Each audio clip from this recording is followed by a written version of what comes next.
Hey guys, what's up? Welcome back here to today's edition of Intuitive Angling, and much appreciated you guys making some time to spend with me on the video today. Really appreciate that. And guys, today I've got some good tips and advice on what to do if a bass misses your topwater lure. We all have had it. If you guys have bass fished for very long, you're gonna have bass miss a topwater, but there's some things you can do to actually get a bass to eat one and come back on it. So we're gonna get into that in today's video. Also, guys, quick reminder, I think you probably heard me talking about it last couple of days, but Tackle Warehouse has got their Black Friday sale going on over the next month. 20% off on basically everything on the website. It's a really good time to get stocked up on some tackle. So I'll put my Tackle Warehouse link in the description of this video. If you guys want to use my link there, that's a good way to help the channel. And also, one quick thing, I've started up my on-the-water lessons again. So anyone interested in booking an on-the-water lesson with me, just go to my Facebook page, Randy Blaukat Professional Anglers, for details there, and much appreciated there. Okay guys, topwater lures right here. That's just part of it, man. It's like when you're fishing topwater lures, you're gonna have fish miss them and not get them. So I really wanted to sort of get a deep dive into this as far as like a little bit about the mood and the personality of the bass and what causes them to do this, and some things you can do to actually get them to eat it and come back on it. Now, one of the things you have to realize about bass fishing, it's like every single bass has a personality and a mood that constantly changes. And for example, you know, one day you're throwing a topwater lure out there and they're just gobbling the thing up and you can't get it away from them. And the next day you're out there, they are blowing it out of the water and they never get it. So there's some mysterious factors that go on that really determine what is it and why and why not, you know, bass are actually eating this topwater. So first thing that you have to remember is some bass you simply are not going to catch on a topwater lure, because I have watched them, guys, time and time again. A lot of bass will come up on a topwater lure and they'll hit the thing with their mouth shut. They just come up and try to kill the thing. I mean, I've seen them like ram the thing like that and they come completely out of the water and their mouths are tight-lipped like that. They're not even trying to eat the thing. It's almost like they're playing with it or just trying to headbutt it. So there are some bass like that. Other bass will be a little bit more hesitant. They'll maybe come up behind it and swirl on it. Some of them actually charge the thing hard and miss it and not get it. So there are different types of topwater strikes where the fish don't actually eat the bait. But the thing about a topwater lure, you cannot work it fast enough where they can't get it. It's like if a bass wants to get a topwater lure, they are going to get it. So aside from the fact that there are some bass that are, it doesn't matter what you do, they're not going to come back and you're not going to catch them. There are some things that you can do in order to you know, increase your odds with that. Now, the first thing that you have to do is, like when you're trying to determine if that bass is catchable or not, there's not really any type of thing that you can point to. It's not like there's any type of a weather pattern that signifies if they're biting it or not. Fishing pressure doesn't seem to have much to do with it. It's sort of one of those mysterious variables. But here's some things you can do for those bass that are sort of like neutral or maybe interested and they're biting with their mouths open. Now, the first thing, a lot of it depends on the type of topwater that you're throwing. You know, if you've got a walking topwater like this or a buzzbait or a chugger, everything's different about how it moves through the water column.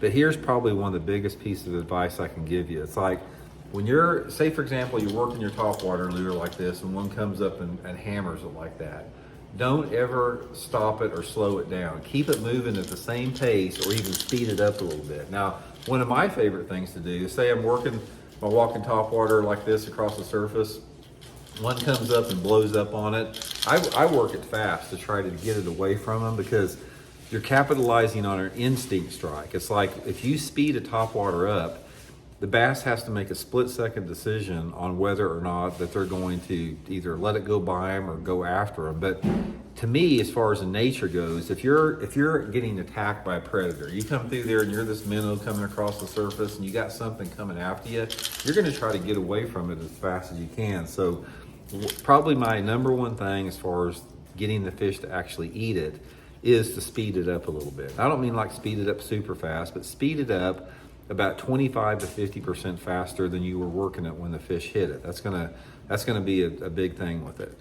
Now the next thing you can do with it, it's like when you see a fish blow up on it, and they don't get it, you've got two options. You've got the option of keeping it in the water and speeding it up, or you have the option when that fish blows that lure out of the water, reel it in as fast as you can. Almost just get the thing away from the fish and fire out there again with another cast and come through that same angle with another cast.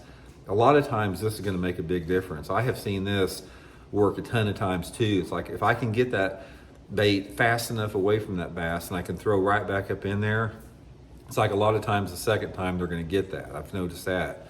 Another thing you can do with it if you're getting the bass to blowing it up and not getting it is change your lure color or your profile. Sometimes a simple lure color change can make a big difference depending upon your light condition, and that can be anything. It's like I've seen days where it's clear and bright and sunny, and you think they would want some type of a natural presentation, like more of a shad pattern top water, and they want something bright. So that's one of the first things you can do is, like, if you can't get them to bite it, like I talked to you about as far as speeding it up or pulling it away from them, try a different color. Try a completely different type of lure category on top water. If you're catching them on a walking top water and they're blowing up on it, try something like a prop bait or a chugger, some type of different profile. But if these fish are coming up and biting the top water, that means they're in that mood and that mode to come up on a bait. So sometimes there's a lot of different type of top waters that will actually work in that situation. Another thing that I have seen, now this is sort of a scenario a little bit if it's really cloudy, low light conditions, or the water's a little bit off colored, is I talked about, don't slow it down or stop it, but sometimes one of the things that I have been able to trick them into, and this was actually shared to me by an old timer here in Missouri named Shorty Evans. He passed away years ago. He'd probably be like 115 years old now. But Shorty always said, if you get a bass to blow up on the thing, just speed it up just a little bit and then kill it. Stop it in the water until all of the ripples dissipate. Sometimes that's going to take 15 or 20 seconds. And after all those ripples dissipate, just take it and just twitch it just like that. So in other words, if I'm working this top water through the lure like this and one blows up on it, I'll speed it up a little bit and just kill it in the water like that until all the ripples dissipate away from it, and then just barely move it forward. Just nudge it like that. And Shorty was telling me that a lot of times those bass will be studying that thing. They'll be sitting right up underneath that topwater lure and it quit moving, and then it just moves a little bit, and a lot of times that'll trigger the strike with it.